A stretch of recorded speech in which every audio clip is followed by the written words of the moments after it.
answers come from outside the current paradigm. And that's what Bitcoin is it's a bridge to that next paradigm. And, trying to solve those questions from within is like trying to push a dead car from within, sitting in the passenger seat, pushing on the dashboard, trying to make the car move. I think Bitcoiners, when we adopt a low time preference, we start to see the value in, hey, wait, I really should start focusing on myself and my health. Self Bitcoinization is a look at the psychology of incentives that have created the money systems that govern the current world. And I believe Bitcoin is a bridge to the next paradigm, which is the paradigm of abundance and hope. I probably have enough Bitcoin, but I wouldn't know because I don't spend it. I save it. It's savings technology. I'm going to save it for my son. And so I still work, and it's not like I'm buying things with it. Hi, Noah. How are you doing? Everything fine on your end?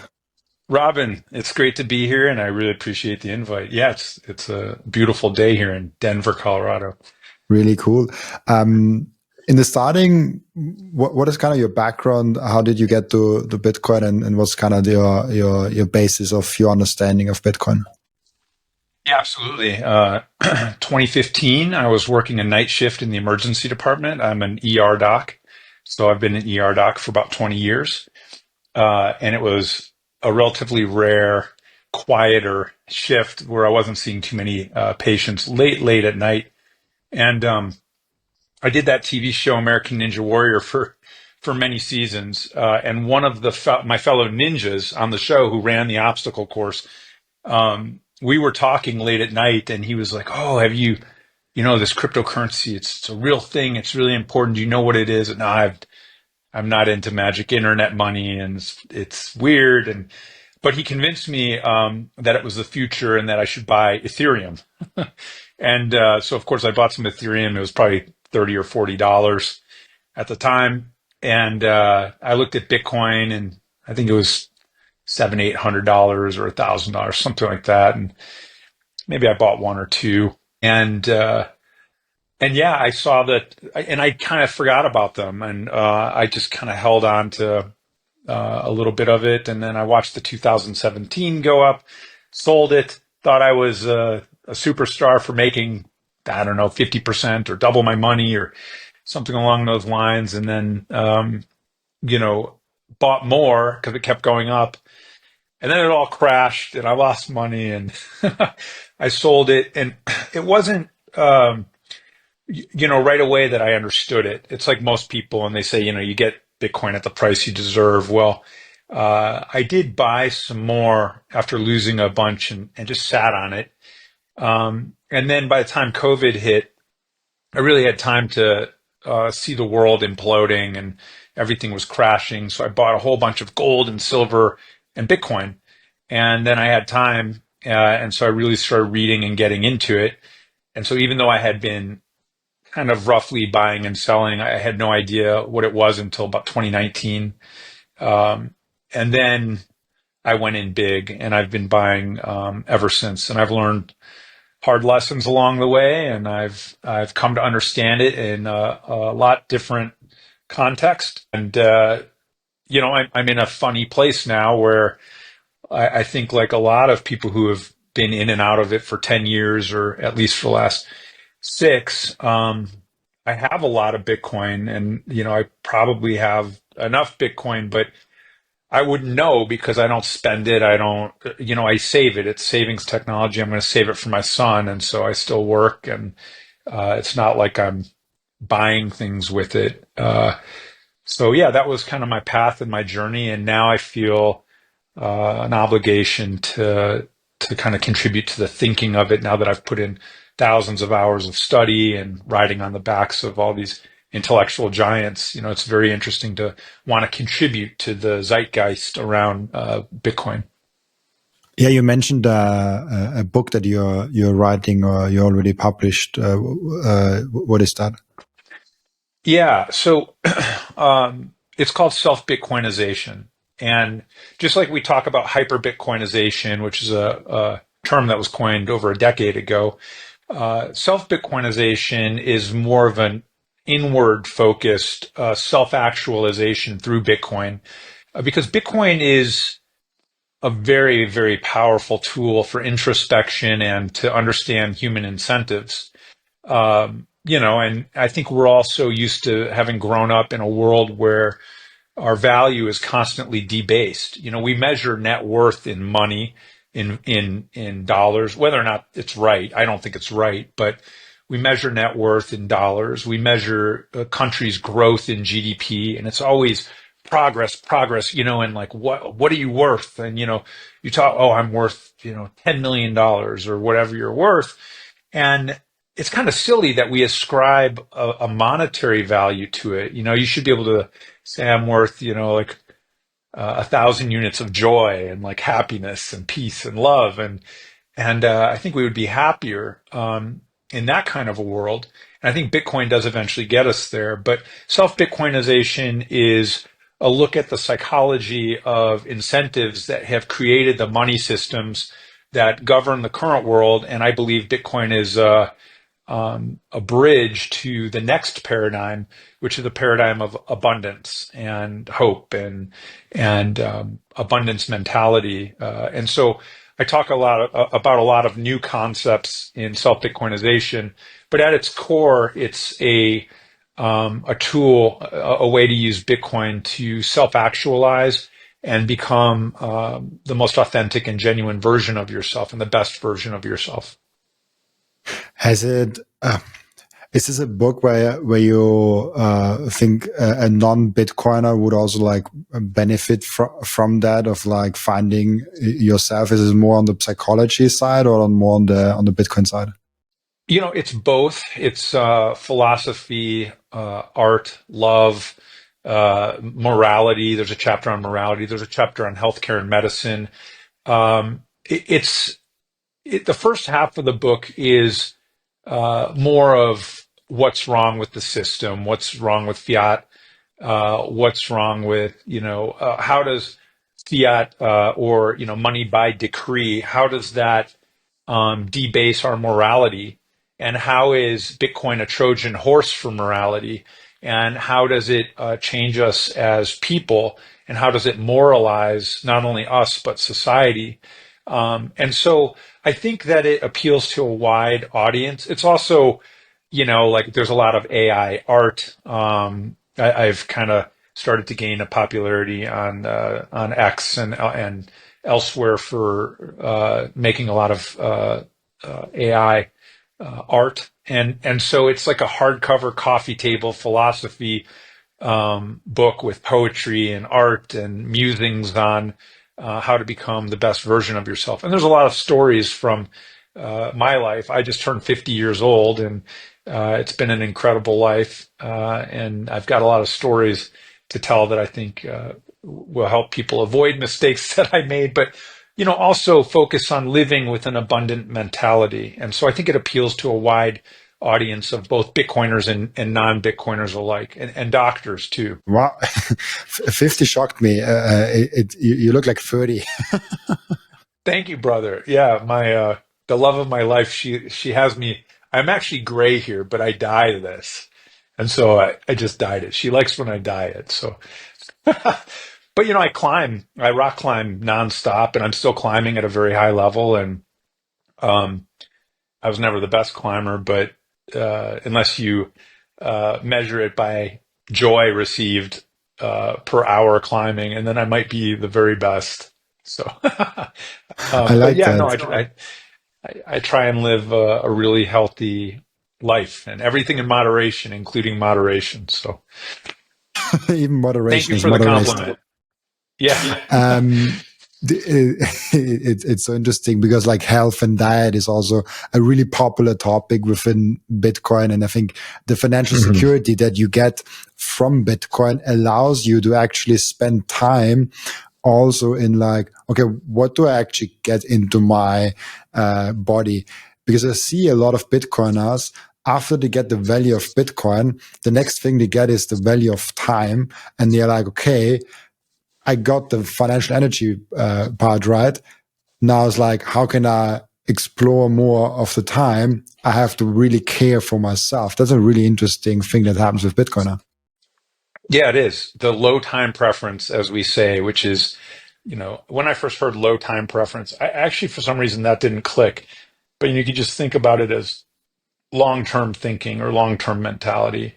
And yeah, it's so funny because I think it's so easy for us, especially in the States, but maybe everywhere, to be so hyper focused on hoarding and accumulating wealth and storing for tomorrow because of scarcity mentality. And scarcity mentality has evolved over hundreds of thousands of years of evolution, and we are hardwired to hoard and to believe that we don't have enough.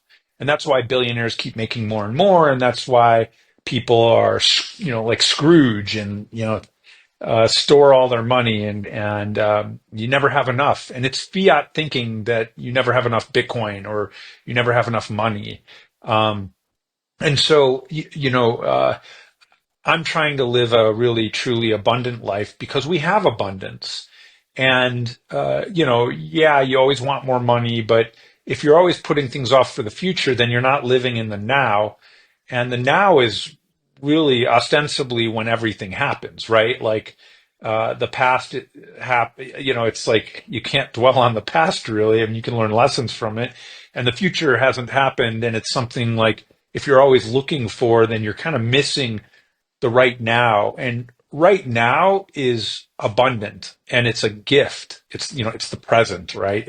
It's a gift. And health is like the preeminent feature of enjoying the now, and enjoying the now, as long as you can. And if you're like me, completely addicted to this fantastical dream or simulation or whatever this is, you're going to want to maximize your ability to enjoy the now.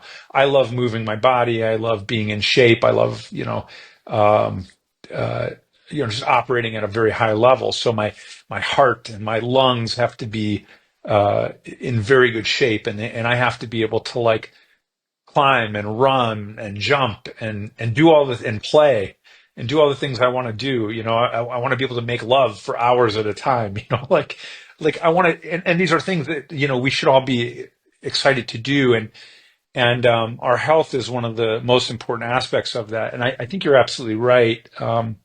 I think Bitcoiners, when we adopt a low time preference, we start to see the value in, hey, wait. Uh, I really should start focusing on myself and my health, mental health, physical health, spiritual health. And so a lot of what I talk about in Self Bitcoinization is how to achieve those things and what kind of daily action plan can you make. Like they say, how do you eat an elephant? And the answer is one bite at a time, right? Or how do you climb Everest, Mount Everest? One step at a time. And so achieving that health and those goals for personal happiness, personal growth, personal whatever it is kind of a one day, one step at a time. And so I created an action journal called the SATS Journal. People will love this, which is self-actualization through Satoshi. And it's a daily journal that I have in my book that says, how many sats did you stack today? And like, what are good things that you did? What did you learn? And it's just a very short daily journal, to track, the evolution of, your growth, your personal growth, not only, from a financial health standpoint, but a physical and mental health standpoint as well. So it's a great question. And yeah, health, especially as a physician, that's why I wrote this book, is because I think that it might be the final frontier. And ironically, it's the second thing people think about after finance, but it should be the first thing. And I think Bitcoin ultimately will show us that and teach us that as a society. Wait, what do you mean with final frontier? It's the joy and what? So I think that focusing on our health is ironically the final frontier. It should be the first thing we think about. But when you think about it, the fiat mentality has created a life in which all of us put health off to focus on the accumulation of dollars or, this constantly debasing value unit. It's insane. So we will go sleepless nights. We will be stressed. We will smoke. We will drink alcohol. We will do destructive behaviors, and we won't focus on eating, well. Society is sick. We are sick. And this should be like the most important aspect of our life as like one of the foundational principles to our health and well-being and happiness. But because of our fiat mentality and the way we've grown up, and because of scarcity mentality, we will actually push off health to be something that is not as important as the accumulation, as running in the hamster wheel and trying to accumulate net worth and more dollars. And it's very sad. And so that's something that I'm aiming to make an impact on, and part of the reason why I wrote the book. You said, I think, like 2-3 times now, scarcity mentality. Do you mean by that that someone thinks there's not enough for everyone, so that we kind of are limited in our thinking, or what do you mean with that? Great question, Robin. Okay, so imagine how long human beings have been around and existed. You can call it 50,000, 100,000, hundreds of thousands of years. Okay. For the majority of that time, life has been extremely hard. Winter would come, we would starve to death. The next clan over would come with their spears. They would take our women. They would take our children. They would kill us. We lived in the cave. Infection would kill us. Our life expectancy was 30 or 40 years old. This was for the majority of humanity. And so our brains are wired for danger.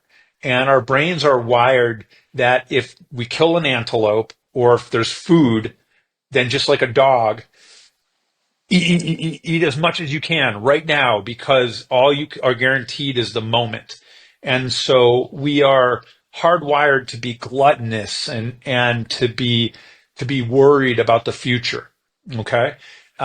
Because we lived in caves and life was hard. So if you fast forward that, all of our philosophies and languages and money systems are all derivative to that. They're all derivative to the fact that we've been scared, and that, being scared or having scare is, kind of like scarcity mentality.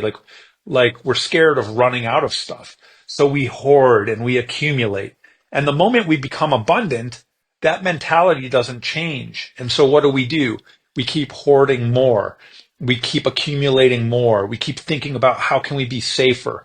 And so it's always a thought about not living abundantly in the present and sharing with everyone collaboratively, but it's still competitive, and it's a zero-sum game. It's a cutthroat PvP, and fiat is all set up so that it's competitive. Everything is competitive. School, getting an A versus not getting an A, getting a job promotion, making more money. How much money do you have? How many cars do you have? Do you have the Lambo? It's all scarcity mentality, and it's all fiat thinking. And it's all based on, this mentality that we don't have enough.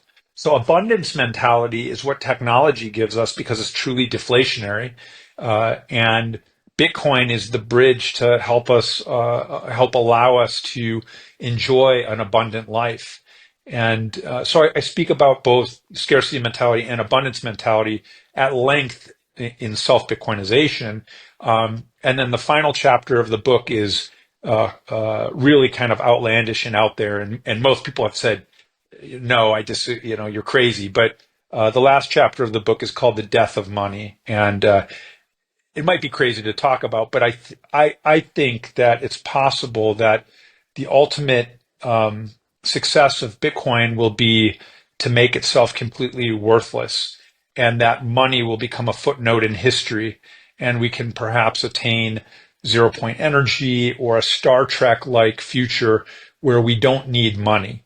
And that gets into a whole different conversation. But the fact is, there's a period between now and then, where scarcity mentality is becomes extinct, hopefully, because it doesn't help us, and abundance mentality takes off. And I think Bitcoin is the bridge to abundance mentality. And I think we should all try and live abundant lives because, the odds of us being here are so astronomically small. I mean, I think this is probably a simulation, but or a computer program or something. I mean, who knows what this reality is? But the fact of the matter is, the fact that you're here, the odds of that, like you could win the lottery every day from now until the end of your life, the Powerball with hundreds of millions of dollars. You could win that every day from now until the end of your life, and that you would have better shot of that than actually existing when you run the math and the numbers. So it's mind-boggling that we even exist.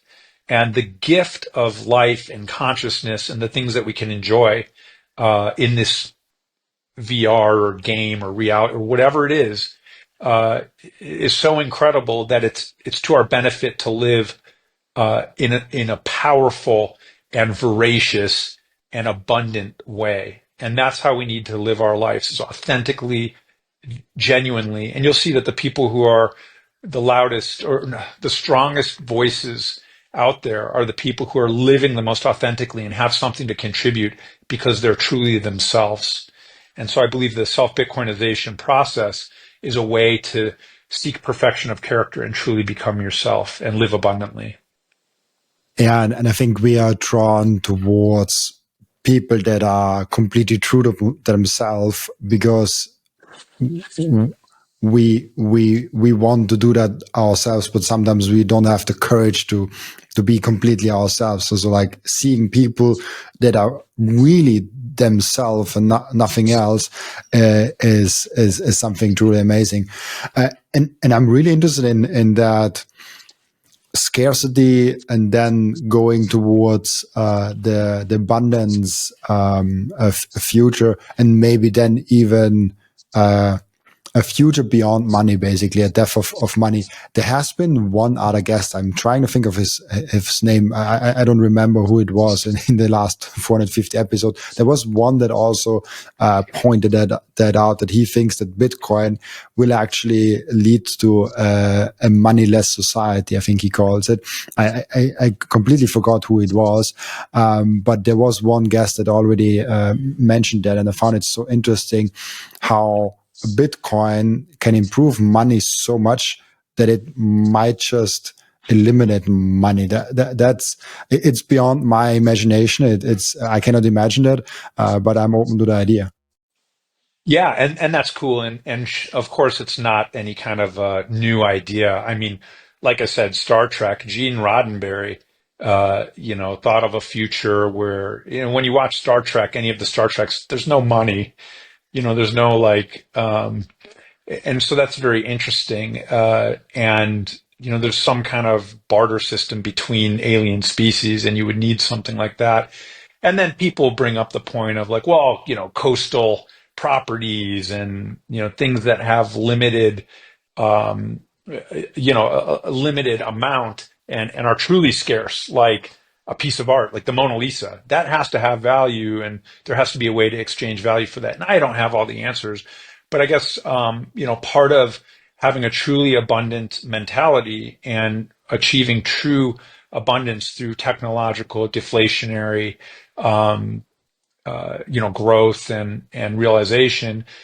I think that you lose the desire to have um, things that are status or ego.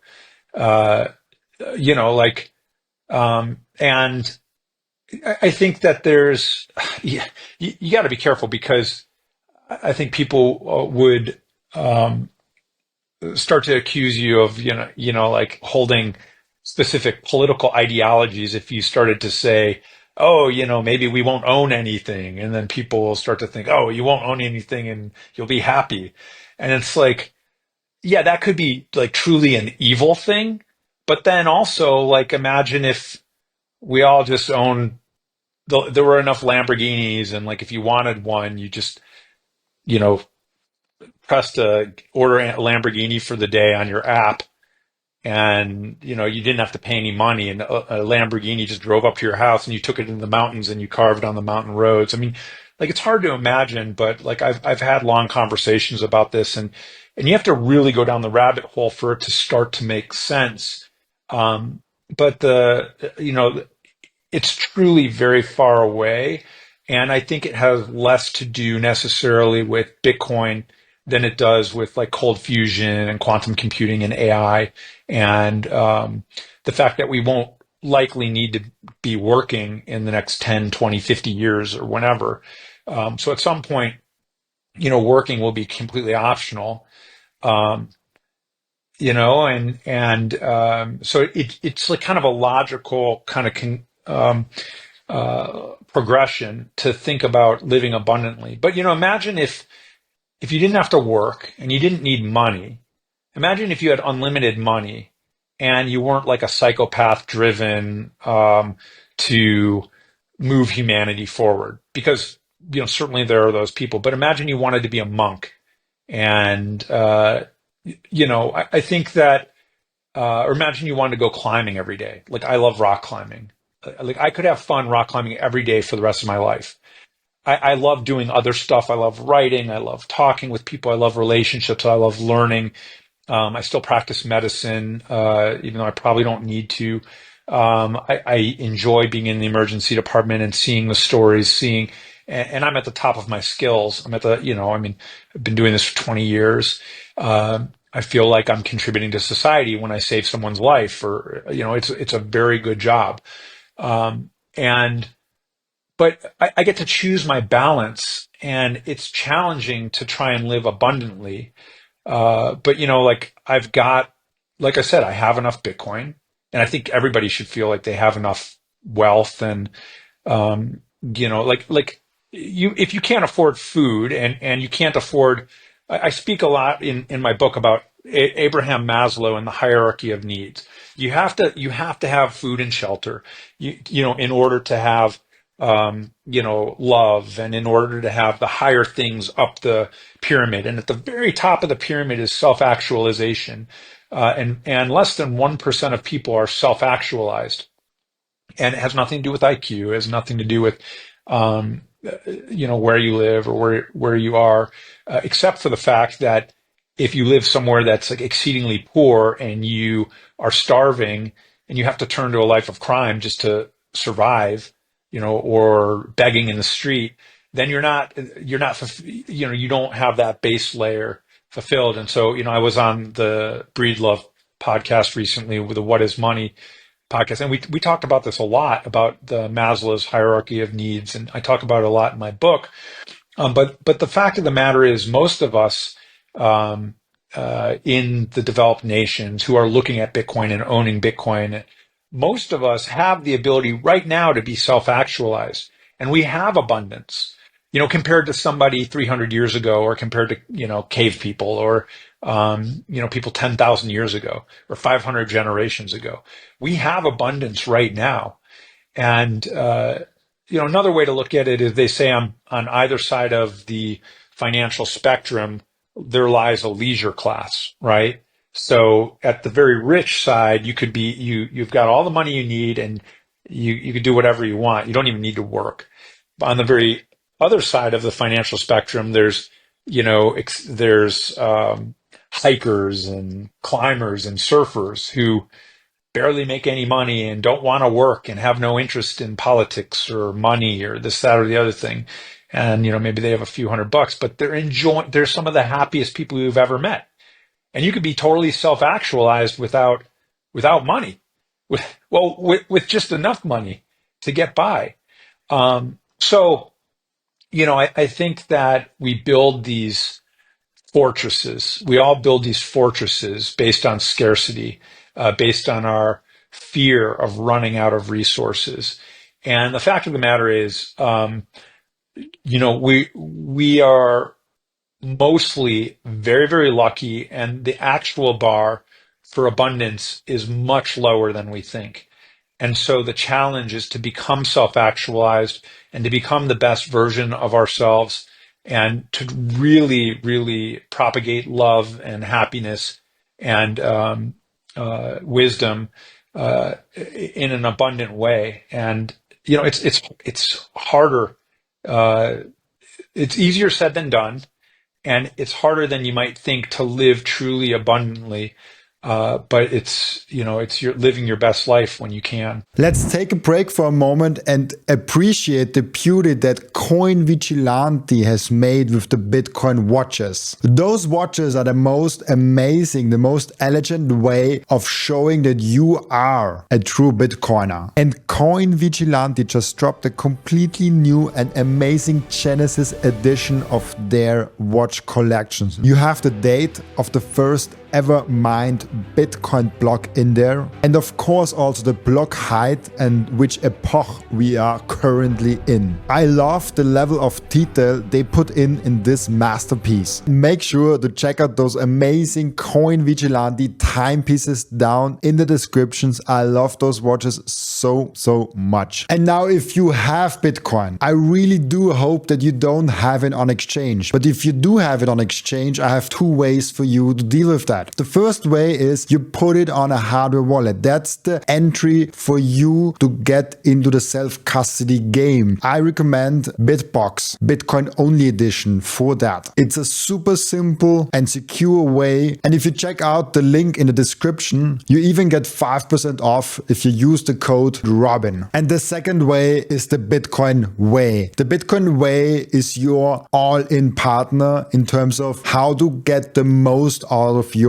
sovereignty. They will personalize for you a self-custody setup that is perfect for your individual situation. They will show you how you can secure your own devices. Securing your Bitcoin is not enough. You also have to keep all your devices secure. One topic that is overlooked often is the inheritance plan. What happens with your Bitcoin once you are no longer here? Do you have a plan for that in place already? And last but not least, if you're in the jurisdictions where you don't feel safe, it's better to get a plan B. For all that, head over to thebitcoinway.com/Robin to get a 30-minute free call. And just a quick side note, I will be for the first time ever speaking at the Bitcoin Prague event in June. It will be absolutely legendary and I'm really looking forward to seeing all of you there. You can get your ticket in the link down in the description of Bitcoin Prague, and very important, use code Robin to get 10% off your ticket. I'm really looking forward to seeing you there. That's super interesting.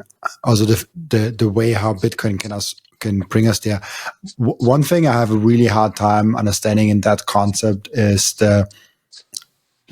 people have such a need right now to portray status. That's why they buy fancy watches, Lamborghini and other things of that sort. It almost seems like money is at some point just a ranking system. So there's like a line where you have food and shelter and you're good to go. And above that, it's just like, okay, where are you ranking? Is this like, are you number 1,100? Are you number 10,000? And I have a hard time thinking of a world where we don't have that natural money ranking system. Or do you think there will be a different ranking system, or just like, no, not at all?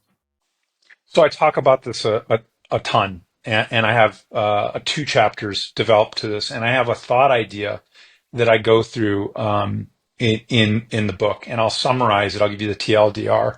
And one thing is, I go to Burning Man every year, and at Burning Man, there's no money. It's totally decommodified. And there's no brands, there's no buying anything. It's a total gift economy. And there's no cell phones, there's no way to communicate except for sitting down and talking with people. You ride around on bikes and talk about people, and talk with people. And you talk about philosophy and love, and you make incredible relationships and people who actually really grow. And I go there every year, and I ride around at 5 a.m. in the morning, after a whole night rolling on Molly, and go to the temple and find my death. and like I'll really think about my death and my place in the universe, and I'll cry, and it's just really an incredible experience. In my book, I spend some time with a thought experiment, and the thought experiment goes like this. Imagine instead of being raised with parents who were worried about money, talking about their jobs, having to go to work, having to slave away, talking to you about getting the best profession, talking to you about being smart and making money and investing and everything, money, money, money, money, everything being predicated on money. You got to get everything being predicated on money. Imagine instead being raised by, let's say, some Bitcoiners, or in a moneyless world, but let's say Bitcoiners. And you have a mother and father, and you're very, very young. They don't work, but, mom writes poetry. Mom and dad love to go mountain biking. Instead of going to school, this is like a hyper Bitcoinized future, let's say. Instead of going to school, um, you go to these, AI helps you learn. You've got AI learning assistants, and you're constantly having organized kind of like social play dates with, instead of it being called school, it's maybe called something else. But there's no emphasis on grades. There's no competition in the way of like having to succeed or having to, get into a certain college, or having to have good enough SAT scores, or this ranking system that ultimately does come down to money and resource accumulation. But instead, you're going on vacations, you're learning constantly philosophy and wisdom about the world, you're enjoying life, and you never even think about money or hear about money. It's not even a thing that's on your radar. Instead, you're living an abundant life where there's plenty of food, there's happiness, and out of this, at some point, your parents ask you, what do you want to do with your life? Oh, I want to snowboard. I think I want to do that for a while. But I would love to start learning more philosophy. You can imagine that your goals might be to help people because it feels good, or to really be in love, or to have a bunch of, to have a big family, or, one of these a goal that has nothing to do with the accumulation of wealth or status, or anything like that. And for that reason, like, you don't need to have four houses all over the world. I mean, maybe if you wanted to dedicate your life to travel, you would, but maybe most people don't necessarily, so like you have to start thinking of being raised in an environment and being socialized where you aren't always looking to the next thing and trying to make it to the next level, whether that's like a competitive level of academic success or a degree, which gives you more status, makes you a more attractive mate to someone else, but instead you can focus on yourself authentically. And, instead of 1% of people being self-actualized, maybe because of technology and Bitcoin, maybe 99% of people, or 85%, or whatever. Maybe there's a more egalitarian distribution of resources across society. So that base layer of food and shelter, maybe everybody has that, because why wouldn't they? Why wouldn't we? Maybe all of a sudden it's not so important to have somebody worth, $1 trillion, but everybody has enough resources to at least have a roof over their head and healthy food and access to education if they want, access to healthcare.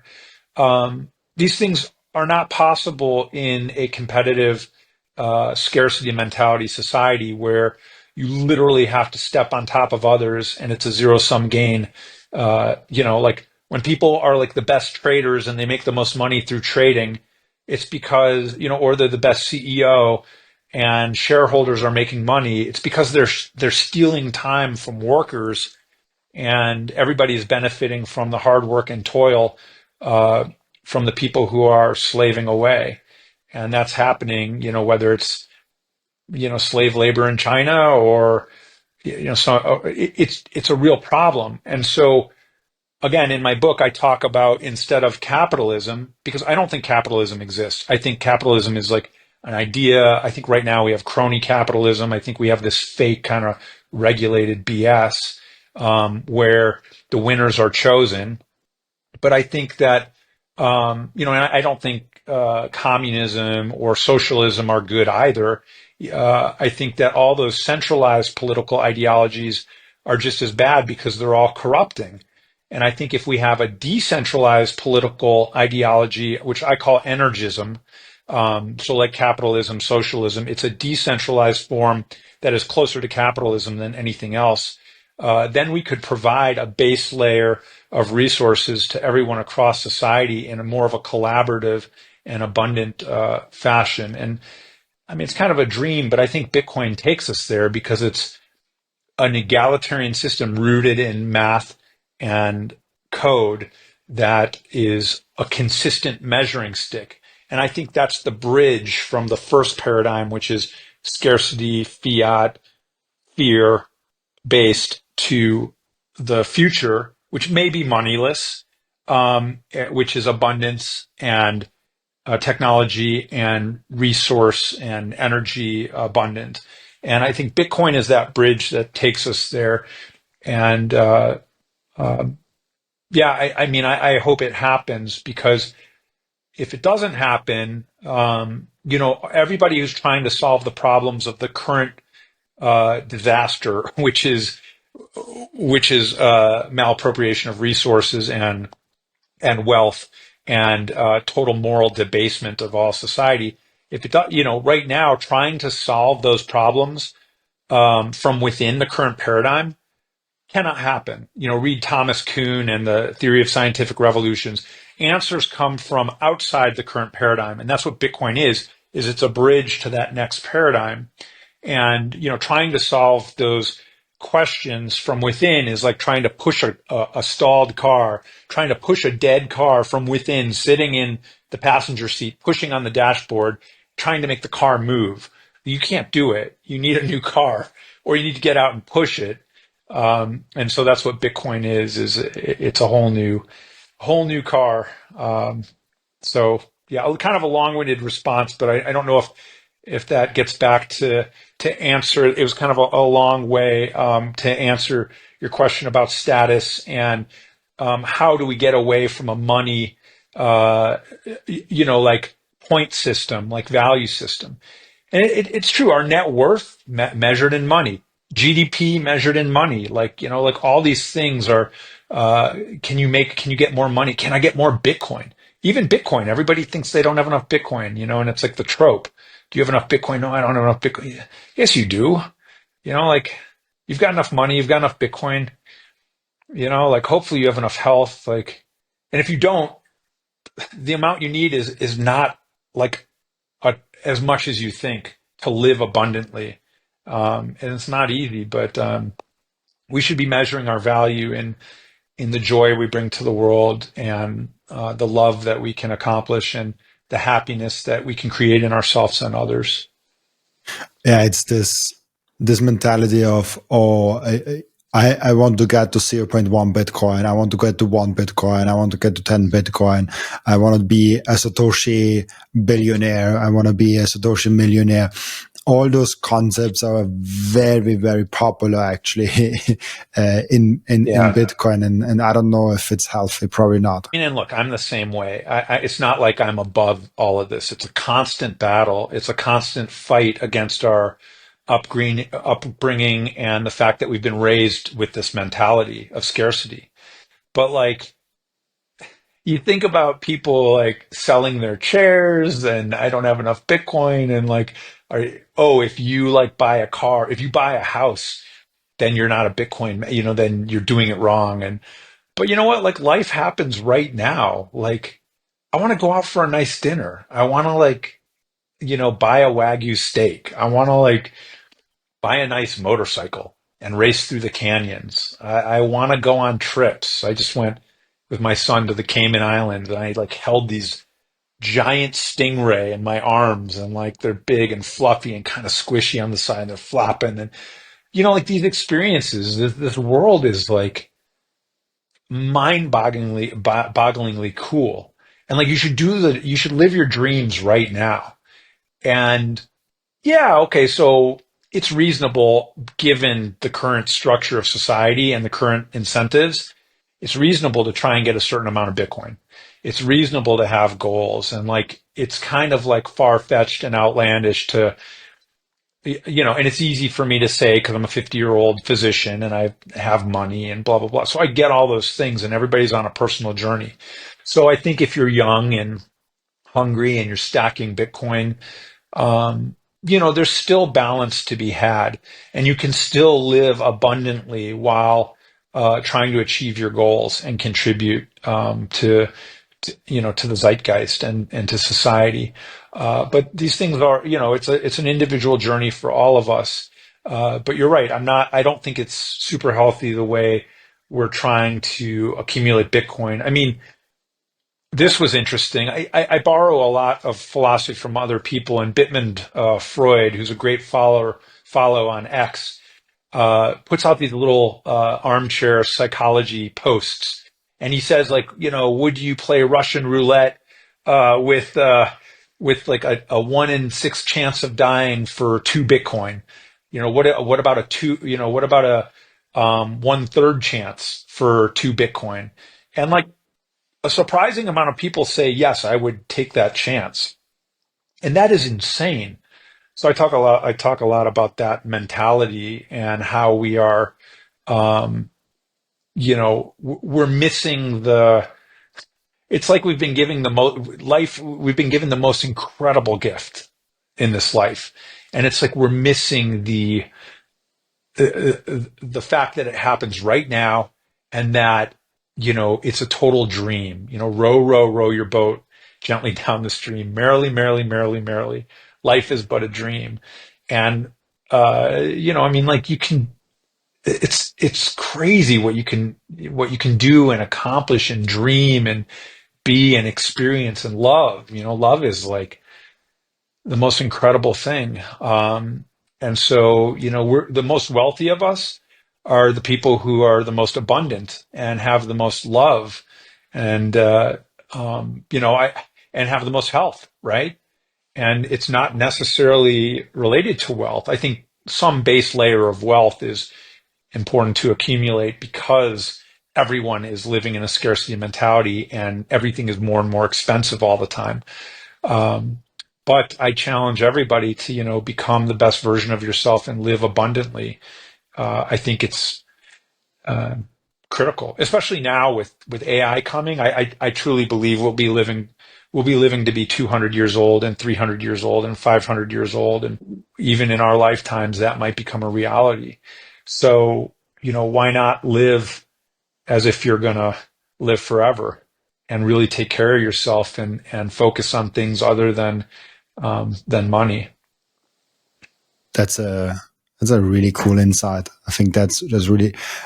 How did you how did you realize that? Like, how did you realize or was it like a moment where you realized, okay, Bitcoin might bring us there because it's more than just an investment to make money, and we actually get there?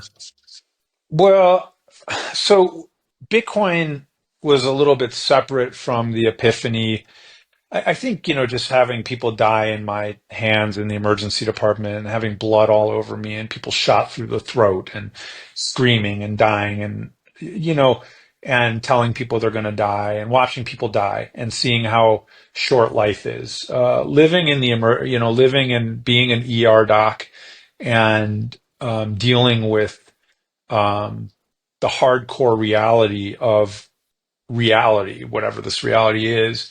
Um, it's like a constant lesson. It's a constant in your face. And then I've always been a risk taker. So, I've had a bunch of near death experiences and, stepping back and saying, oh, holy crap, that was almost the end.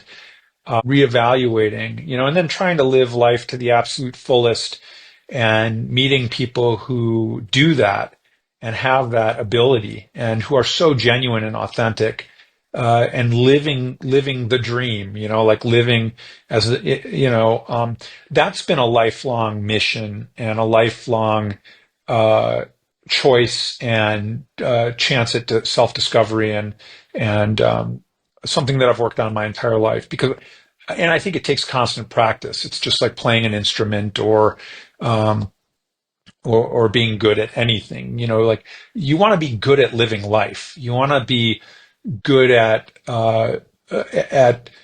at perspective, and you want to be good at being happy, and you want to be good at taking things in stride when things go wrong and understanding that you're not going to have control over every situation.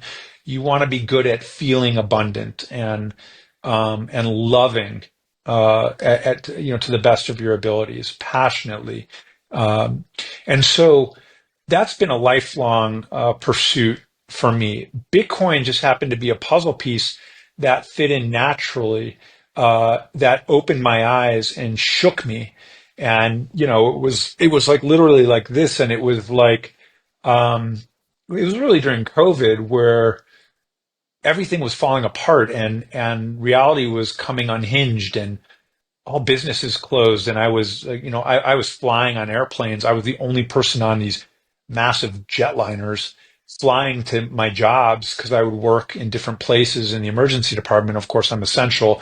Seeing people die of COVID uh in the hallways of my emergency department, and like the whole thing was like, what the hell is going on, and having a sense of like morbid fascination, uh, and thinking about like imagine like a meteor coming towards Earth and we had 20 days or something. Nobody would care about money anymore, right? Like who would care about Bitcoin? Who would care about, like if you cared about that stuff, fine, but I think you'd be crazy. Like why? Like it seems like if you only had 20 days left and the big meteor was coming, like you'd be like, okay, what do I want to do? Okay, I'm gonna start smoking cigarettes, or I don't know, like for some people, like because it doesn't matter, and like, or I'm gonna like ride my motorcycle fast in the mountains, or I'm gonna love hard, I'm gonna do things. I'm gonna whatever you wanted to do, like you would only have a small amount of time left. Well, the reality is we don't have that much time to begin with. So I think that like Bitcoin um, kind of shook me because all of a sudden I saw that I started to really understand inflation and money. I saw money printing. I saw what was happening, and it really clicked. And I said, holy cow, like, um, in this world that is very frail, where we like keep this like semblance of everything's together and uh, could all go away very quickly. And so I think Bitcoin was just like, okay, this is a solid foundation um, for for a wealth that can't be, taken away or debased. And then from that came ideas of, when we debase our money system, we debase our morality, and we're more willing to like screw other people over for money or, do shit coins and scam and grift. And it's why people go to jail for fraud, and why tax evasion is massive, and and all of a sudden with Bitcoin, I saw something that would make, that could potentially make everybody, um, it's like this thing. I call it a Trojan horse for morality, because Bitcoin sucks you in because at its very like most prima facie level, everybody sees Bitcoin and they're like, okay, if you can't beat them, join them. I looked at this at 10,000. I looked at this at 30,000. It keeps going up. Crap, I better buy some because it's probably going to go to 1 million. I don't believe in it, but I'll buy some. And then it goes up to $300,000 a coin.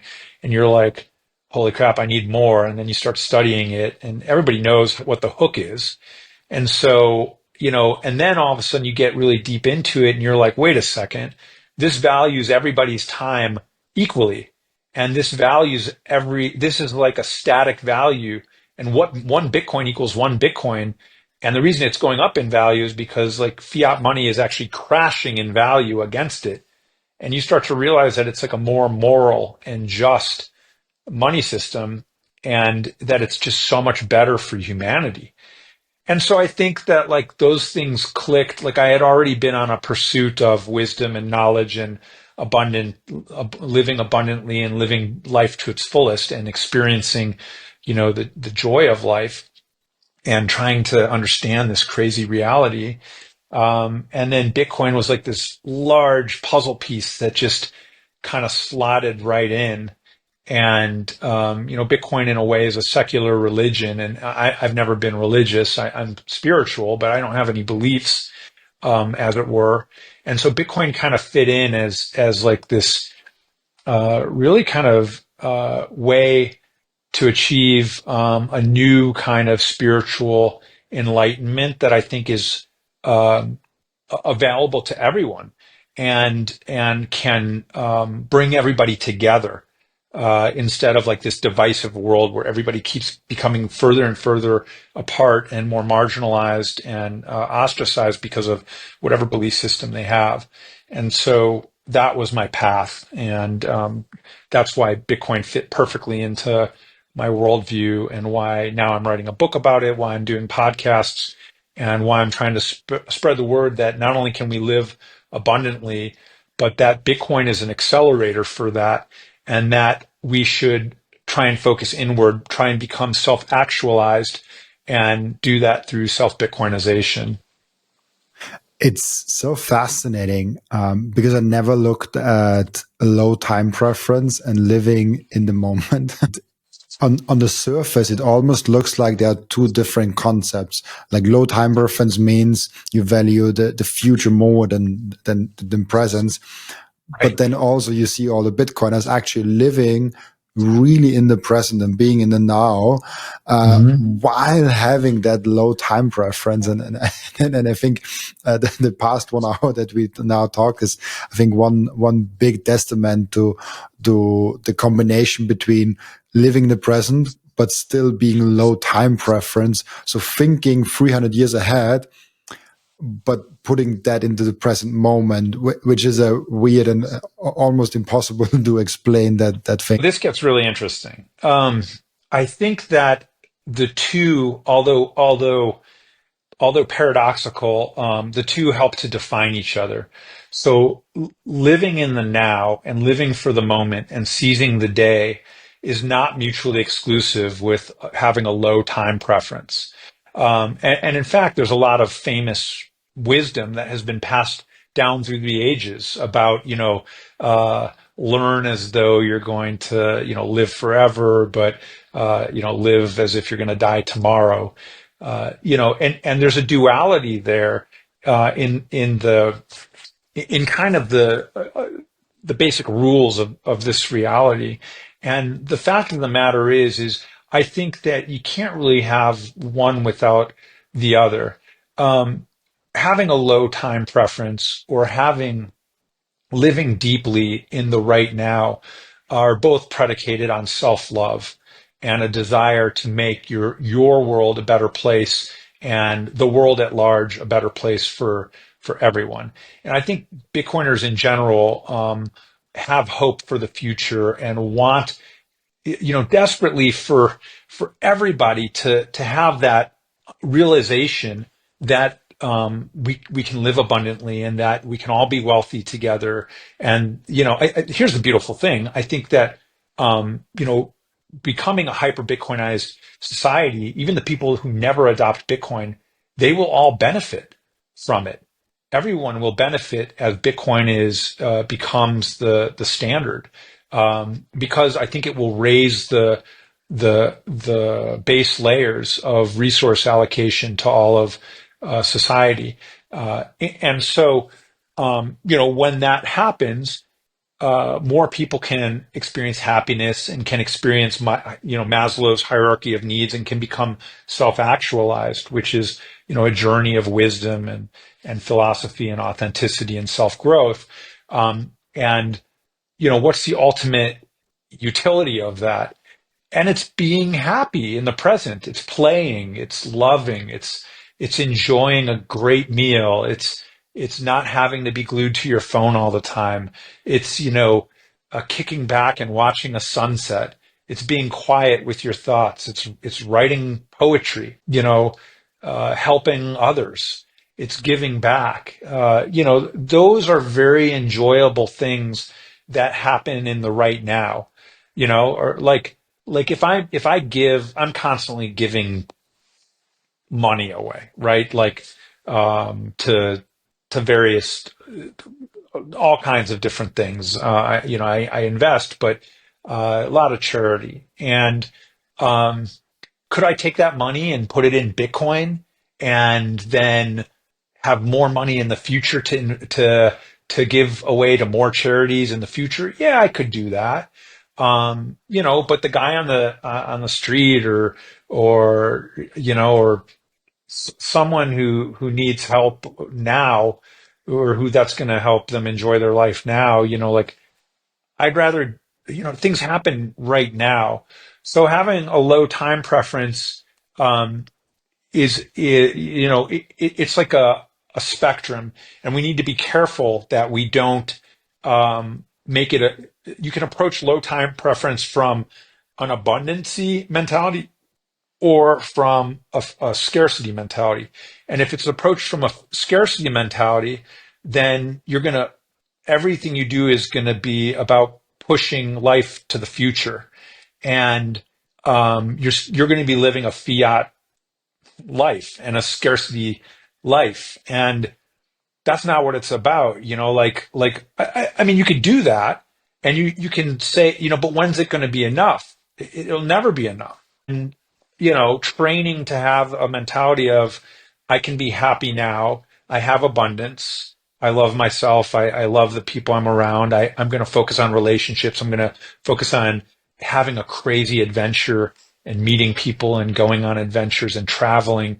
That takes resources. It takes money. You need to spend money to get to, wherever you're going to travel to, or to enjoy your life. So having a low time preference with an abundancy mentality, I think just means that you're not wasteful, and but at the same time you're living a balanced life where you're focused on achieving goals that help you be wealthy in the now. So yeah, I mean, um, yeah, I encourage people to try and live in the right now. I invest my time, my money in efforts that help people, both in the now and to have and secure abundant futures.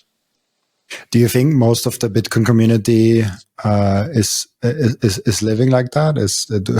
Sometimes I feel like there's a lot of toxicity in Bitcoin. There is a lot of toxicity, and I think there's a lot of feeling of moral high ground, which I don't think exists. Everybody has their own path, and everybody very much believes in their set of ethics, and and everybody is very, I mean, it's hard because I think having all these different ideas about the way the world works is, if you let those ideas define you, then you're gonna defend them to the max. But instead, like if you're self-actualized and if you're healthy and you have, a strong ego, then I think it's okay to have disagreement and have intellectual disagreement without offending each other. Like I happen to not have religious beliefs. I don't believe in a God or anything. Maybe there's a God. I don't know, but um, I have certain thoughts about religion and these sorts of things. And I always appreciate people who philosophically can talk about that because there's always more we can learn. But when I get into a conversation where, like I had someone on X literally today we were talking about religion, and somebody was like, I'm not going to name names, but they were like, I used to think the way you did 10 IQ points ago and 10 years ago. And I was like, why would you offend me? Like, I mean, we could talk about this, but, or just say you don't want to engage with me, or that you're upset that I'm challenging your ideas, or, but like, why is it that we need that toxicity? That's also a scarcity mentality. And, so, uh, yeah, I think that, it's I would challenge people to become your true authentic self and to become self-actualized. I think that frees you from a lot of that vitriol and bitterness and and need for ego defense and need. We're trying to level up, and we're trying to become stronger versions of ourselves, more moral and kinder and wiser versions of ourselves. And it takes constant practice, and so that's why I have that like daily action journal, that SATS journal that allows people to track their progress. And when I make a mistake, or there's something that I do that I can learn from, I think about why did I do that? Why did it pop into my head to do that? Or why did I, that's not like the perfect or the most perfect version of myself that I see. And so I write that in my SATS journal. And I try and become a better person. And so I think that the Bitcoin community would do better to have more of that, because we want to welcome people in. We don't want toxicity. And I think, I think people are like, no, we want toxicity because Bitcoin is the only way. Like, Bitcoin is an organism, and it has an immune defense, and it's going through an evolution. It's going through adaptations, and it's going to succeed or fail. It's going to succeed, but it's going to succeed or fail on its own merits, no matter what you or I or any Bitcoiner says or wants or desires. Bitcoin does not give an F, like it just doesn't. And it doesn't need any one of us. It's a living, breathing digital organism that's alive. And so it needs to be challenged. It needs Solana. It needs Ethereum. It needs final bosses who want to get rid of it. It needs forks and attacks, and it needs quantum computing. It needs all of these challenges, because otherwise it grows up in some kind of a nanny state, and it's unrealistic for anything to undergo an evolution and not be properly challenged. I think we need like the most hardcore challenges for Bitcoin, like to see if it survives. And so far, it's survived and it's proved itself. And because of Lindy effect, I think we're kind of past the point of no return. But who knows? Either way, the lessons it can help us to gain about abundancy and self-actualizing and low time preference. Those are philosophies and wisdoms that we can carry on, even if Bitcoin were to fail. And then we can make the world a better place as individuals and as our authentic selves. It's very true. And just to your earlier point with on Twitter, I think a lot of people on Twitter are not truly themselves. You have that meme of two dogs on Twitter fighting each other, and then there's like the fence going up, and all of a sudden they're very nice to each other. And I have found that in my real life, people are actually kind of nice. For example, just yesterday, I was in a supermarket, and I had just like one item, and the guy in front of me had like, I don't know, 30, and he's like, oh, like go in front. So small kindnesses that I see kindness almost every day in human beings, especially if I go out in real life. If I go then on Twitter, it's a whole different world. And I think also the human brain works different on social media. And if you go in actual like Bitcoin meetups, local meetups, like conferences, wherever you find other Bitcoiners, you meet a lot of more compassion and empathy than you meet on social media. So there's like, a part of it, maybe you are toxic, but Twitter kind of amplifies your bad side of personality, which yeah, it's not a good thing, but I see it more on social media than in real life. Well, I think that social media can therefore be one of the ultimate tools to look at ourselves and question ourselves and say, why did I say that? Or to apologize immediately. I see people sometimes and I call people out immediately. I'll say things that show vulnerability, like, "Hey, what you said really hurt my feelings." Instead of attacking them back and saying, for this one, saying, oh, like, your IQ is 10 points, higher. Well, you must still be in the range. I could have come up with some witty ad hominem attack, to go back and forth. It's like the dog's barking. But instead, I lift up the fence immediately and I said, why would you say that? Like that hurts my feelings. And, if, this is a chance to grow and learn. And then sometimes people have called me out because I'm not perfect. It's an ever, we're always trying to become our best selves and live up to that idea of becoming our own superhero or Ubermensch, as Nietzsche talked about. And, I think that for that reason, we can use social media as a tool to see to look. I mean, we have evidence right there of what's coming out of our mouth. And is that the kind of person you would like, that you would like to get to know? Is that the kind of person you'd be proud of, or proud of saying that's my friend? And if you can't answer yes to that, then, it can be a tool for growth. And you can just say, okay, and not only that, we're being manipulated by algorithms and we're being hacked by AI. We're being controlled and manipulated, as we know, through these, social constructs and through these social platforms, through these networks. But, you're right. It is a different place, and there's more compassion and empathy in real life when you can see someone's face and they're smiling and you have a rapport, and it's easy to hide behind the anonymity of whatever your persona is, but you can really use it as a tool for self-improvement. And I think it can be a very powerful way to have a mirror held up so you can see yourself better. Sometimes we're in the moment and don't even realize that we are hurtful to another person. So that's a good thing. I have it's podcast went in a whole different direction that I did not anticipate, but that's the beautiful thing of a conversation.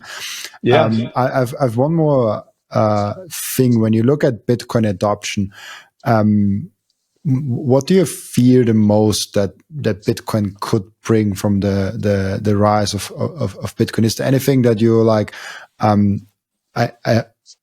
fear that Bitcoin might bring that, or that I fear that Bitcoin might bring this bad thing out of maybe it's like increasing greed or something like that in society, because Bitcoin itself is scarce, and maybe the scarcity mentality actually is increased or something like that. Well, first thing is, I have a whole chapter on fear in my book. And what I would say is, don't let your fear stand in the way of your dreams. Or as Kennedy said, that the only thing we have to fear is fear itself. I don't fear anything about Bitcoin. I don't think that, that there's anything that's going to come about that isn't already playing out in some sort of fiat world. Like I don't spend much time thinking about it, because I think that when you have value system based on code that's deflationary, so that everybody's worth is going up over time and the value of their toil is going up over time, then that makes people more moral and more just. So it's antithetical to to fear, basically, because it's a hope-based system, whereas the current system is a fear-based system. So having fear in general is a scarcity mentality. It is a fiat mindset. So I don't have any fear when it comes to Bitcoin adoption or what's happening. But then the other thing is like, look, I'm 50 now. I just turned 50 a few days ago. Like, I'm going to be dead soon. Or AI will elongate my life to 500, to live to be 500. And then I'll be dead soon because 500 years is nothing. Like there's been thousands of generations of people in my lineage behind me. And, like I just don't think that fear is a healthy construct, or a healthy emotional response to life, like in general. It prevents you from becoming the best version of yourself. It prevents you from going up to the hottest, guy or gal in the room and starting to talk to them as a love interest, or sending a manuscript out to, a mentor or someone, or walking fearlessly up to anyone else and trying to learn from them. Like we should be fearlessly courageous in the way we live life. And so I don't have any fear specifically about the ramifications of Bitcoin. That being said, I think all sorts of things are going to happen. And I think Bitcoin will make net on net crime go down, murder go down. It'll make intelligence, or it'll make wisdom go up. It'll make education go up. It'll make equality go up. It'll make mental illness go down. I just see it as a very net positive for the world, and then ultimately leading perhaps to a post-money society, which is where it gets really interesting, because then we all start to lead our true potential. And, that's where the real interesting things happen. I think we're still in the dark ages when it comes to so much, medicine and money and politics and all of that. And so I think demonetizing the state will be, a breaking moment for humanity. And that's why I think Bitcoin is the most important human invention since we discovered fire. It's like actually a way to, and it's not because it's a money system. I think it's a system for ending reliance on value-based resource allocation systems. So I think Bitcoin at its heart and soul is the bridge to a truly abundant future where money plays an attenuated role or no role at all. I mean, how cool would it be if Bitcoin was worth nothing? I think that would be so cool. At the same time where there's no fiat. So yeah. Oh yeah, of course. No. I mean, that presupposes that it's like fiat to hyper Bitcoinization to the next thing is we don't need money because we can have anything that we want. I get that, and it's really cool to think about that, a world where you can truly go towards your highest excitement, and go towards where you actually feel you really wanna go. I mean, that podcast came out of me pursuing my highest excitement, leaving an IT job behind that I had for 6 years, which was great. Like the environment was great, the pay was great, everything was cool. It was not something that pushed me out. It was something I wanted to have even more. And that podcast was really cool. It didn't pay in the beginning anything, but I was like, hey, I really want to try that. I'm young, I can take risks, and I think that pursuit of the pursuit of the highest excitement is really, really cool. And I would have done the podcast way sooner if money wasn't even in there in the first place. Right. That's a great thing to think about. What would you do? I actually asked that my cousin, like we have like a godson relationship and for Catholic church, and he starts a new career now as a mechanic, and I asked him, oh, like if you had not to make money, like if I just give you $1 million every month, what would you do? And he was so boggled by that question. Like you could really see how his concept kind of was thrown out of the window of like, I don't know, video game. Like he didn't really even know how to answer that question. I really do like those topics where you're like, okay, take away money, what would you do? And that's opens up a lot of possibilities for people all of the sudden. It should be an easy question to answer. And if it's not, then that's like some work that's a question we should all be asking very early on. Like how would I want to contribute? How would I feel fulfilled? What would be my joy in life? What would be those sorts of things? And you're incredible at podcasting. The way you listen, the way you ask questions that bring out the best in your. I love listening to your show and recommend it. And I don't catch every episode, but you're one of the ones on my list, and so you're contributing by giving this platform, by helping share wisdom from so many different people, because we each have like a different slice of, if you imagine life is this big, beautiful tree, or a big, beautiful mountain, let's say, we're each standing on one side of the mountain looking at it. And even if you're standing like, a mile that way, you have a totally different view of the mountain and what it looks like and the path up. And so, you're bringing together all these people, and with all this wisdom and experience and knowledge, we can get a better sense of what the mountain looks like from every side, for people who are actually looking at the mountain.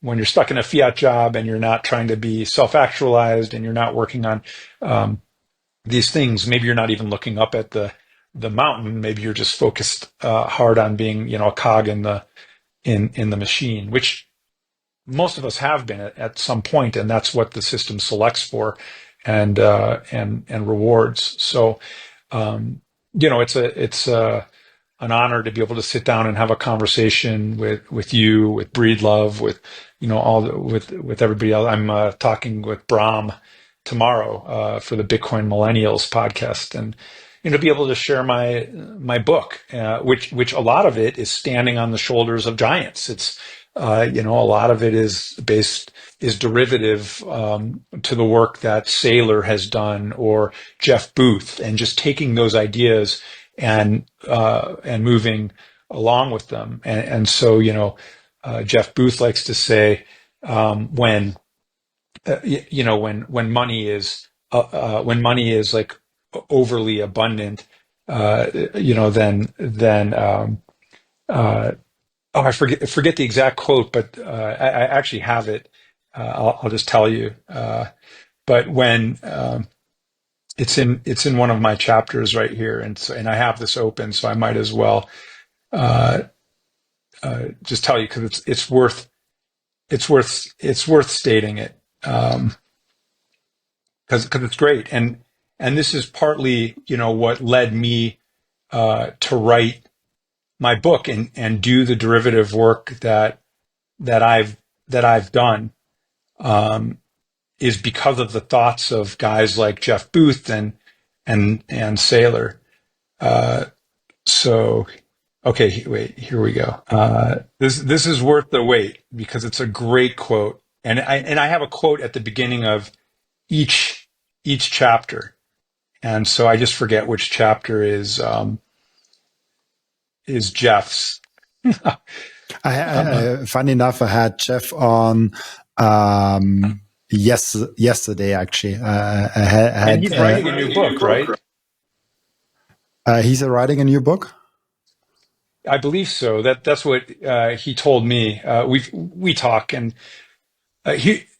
I want to hear, but here was his quote. He said, "Abundance in money creates scarcity in everything else, and scarcity in money creates abundance in everything else."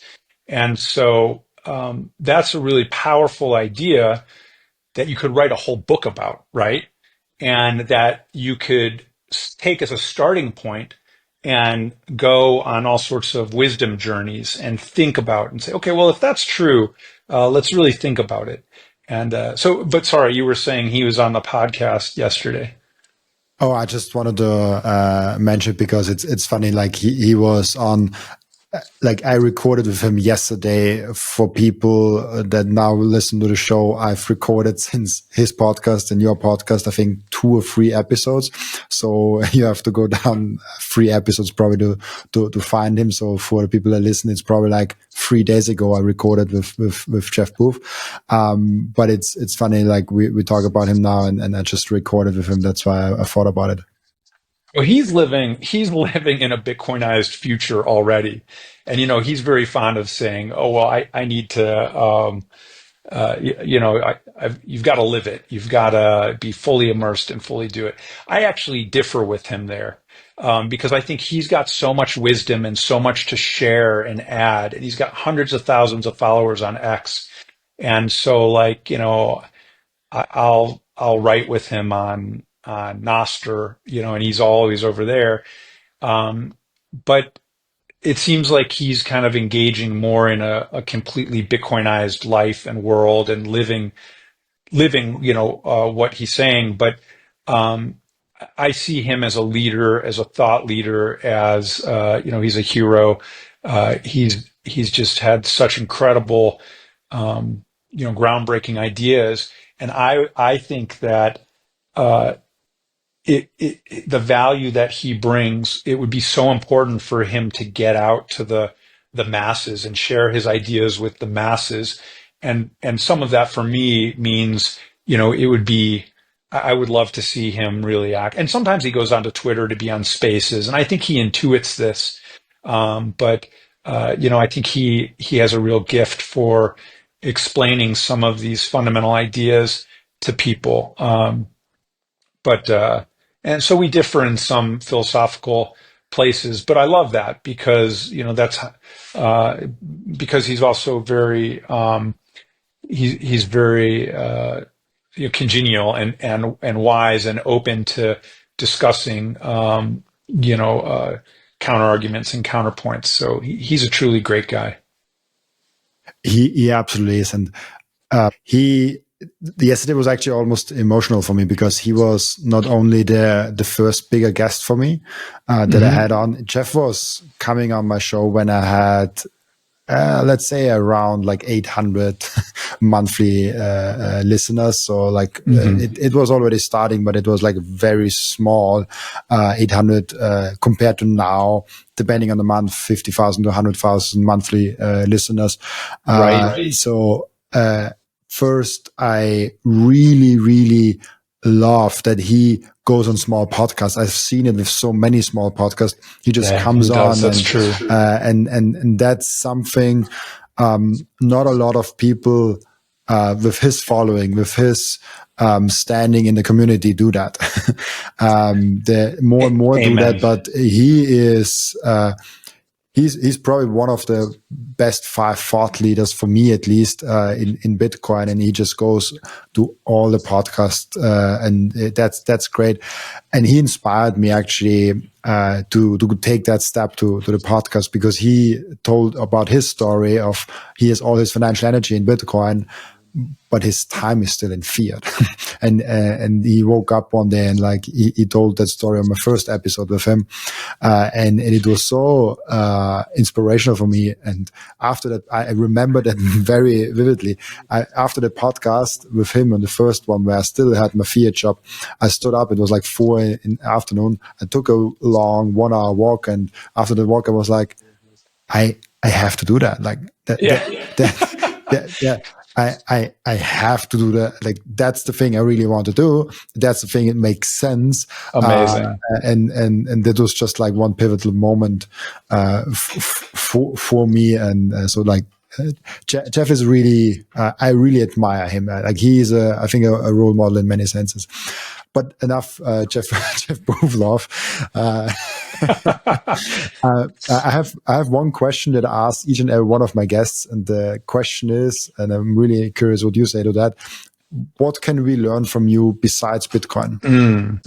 Well, I think if anything, it's how to have a complete and total joy for life and love for people and love for this great gift and the time that we have here. Because Bitcoin doesn't automatically give you that. You can have tons of Bitcoin and still be very unhappy. But I think that if I can share my experience from, life and death in the ER and the crazy things that I've seen, and if I could share that joy of living that I have, and like the excitement and the happiness and the fun that I have with life, I think that people have told me that it's infectious, and that's why I did Ninja Warrior, and why I ran around on TV in a gold suit, and and it's I want to live life to the absolute fullest, and I think that outside of Bitcoin, learning how to do that and learning how to be fearless and living your best life. If I could teach anything, or if I wanted to learn something from a younger age and pursue something, it would just be to be more fearless in having fun.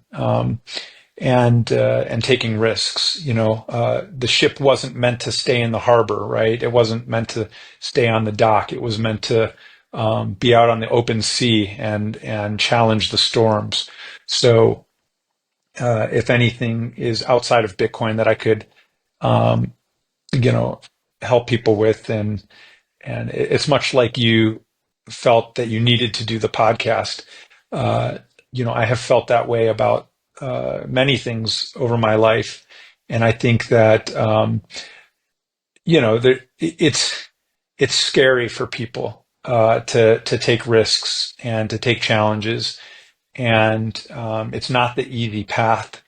But I think that it's it's really important for personal growth, and so hopefully that people can see that and learn that from me and see the way I'm living life, and certainly I've learned that from others, and I hope I can pass that knowledge down not only to my son but to anyone else who will listen, and who wants to live a happy and fulfilling contributory life.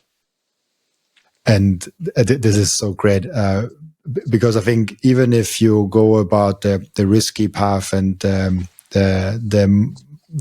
path that you would do if money wouldn't be an issue, even if you fail on that path, you come out the other way as a better human being, I think, with more experience and with a better story and with something exciting. And B, if you don't do it, you will ask whole your life, like, why didn't I do it? And I think that's the biggest thing.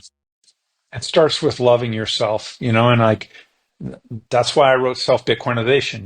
Like at its heart, it's about loving yourself and developing that relationship with yourself and growing yourself in a way where you're feeding that love, because that's gonna filter out to all your other relationships and all your other endeavors, and it'll be a guiding light in everything that you do.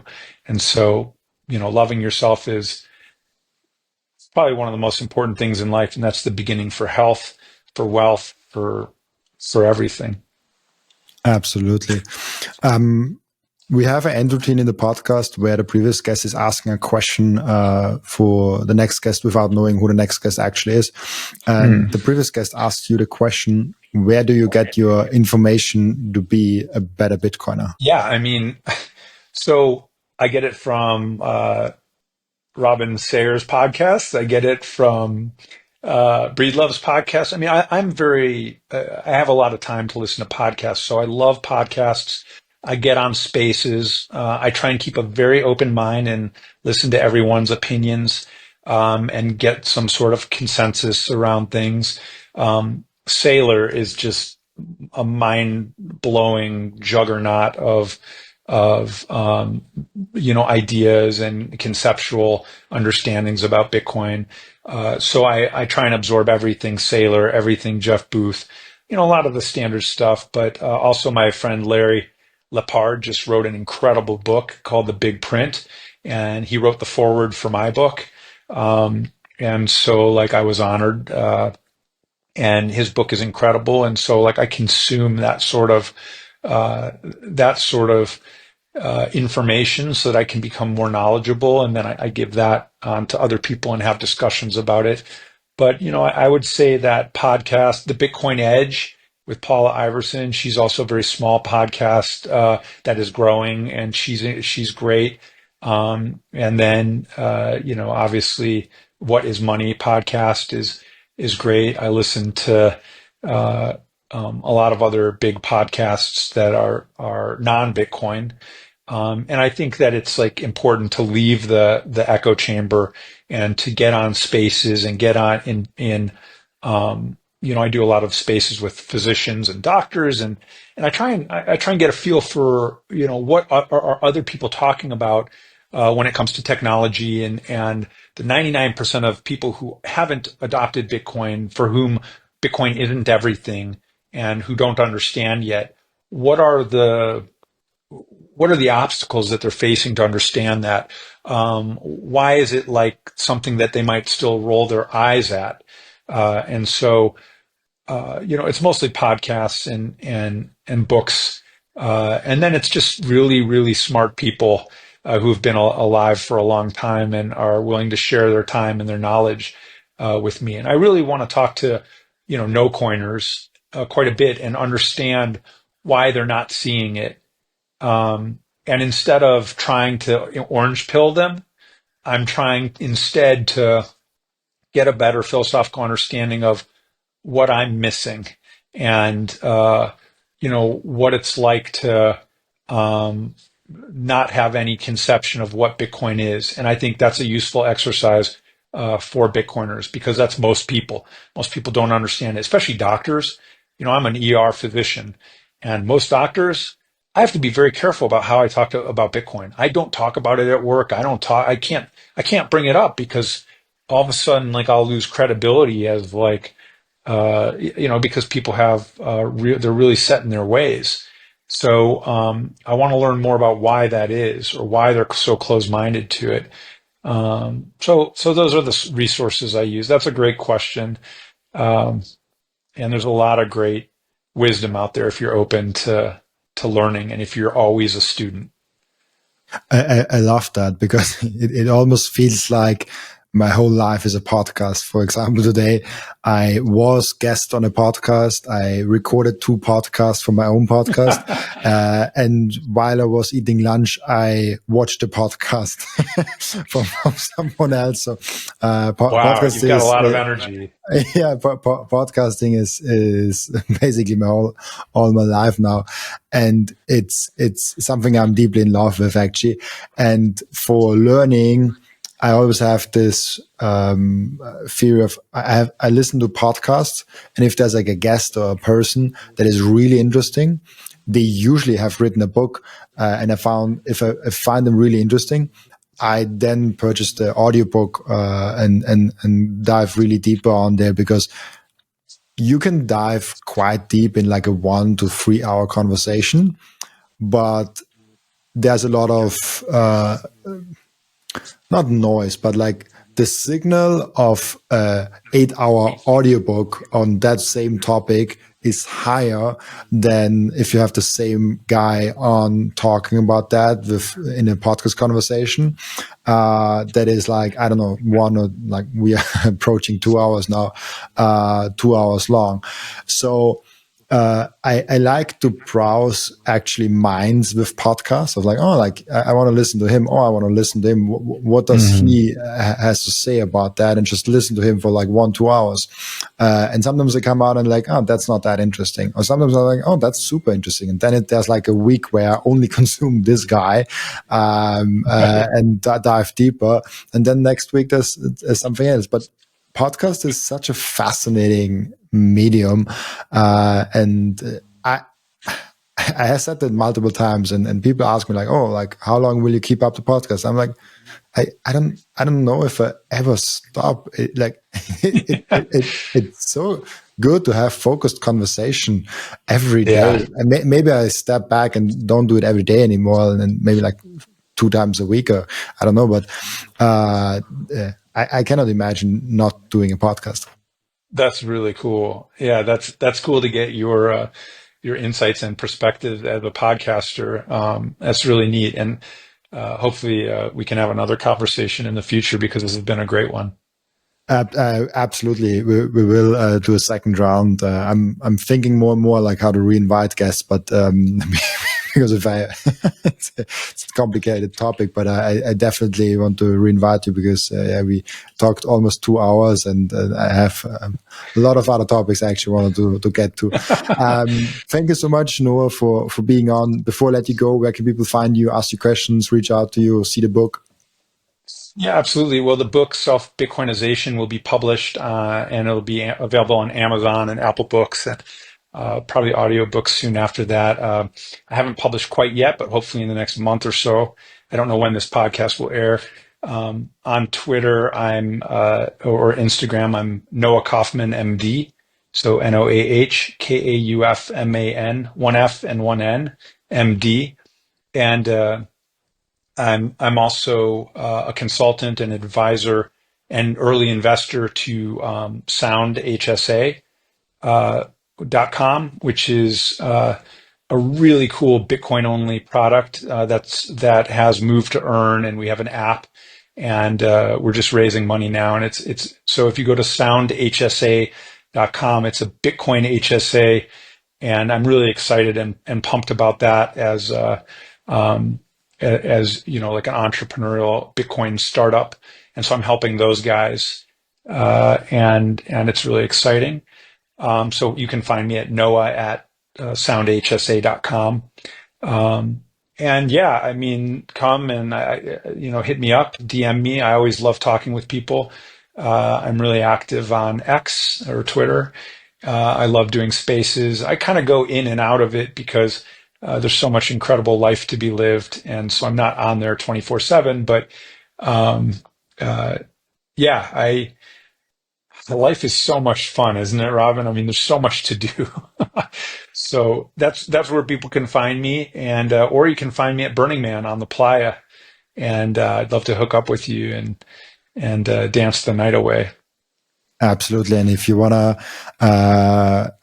DM Noah, I always, every episode I put usually the Twitter link, rarely it's something else, but always a Twitter link in the description under the guest contact. So it's like the third or fourth link in the description. You can just click on it, and then you can directly come to his profile and probably find all the other things also there somehow. So yeah, thank you so much, Noah, for being such an amazing guest in my podcast. Also, thank you so much for everyone that is watching and listening, for joining us today. As always, I'll be back tomorrow with another episode. Bye-bye.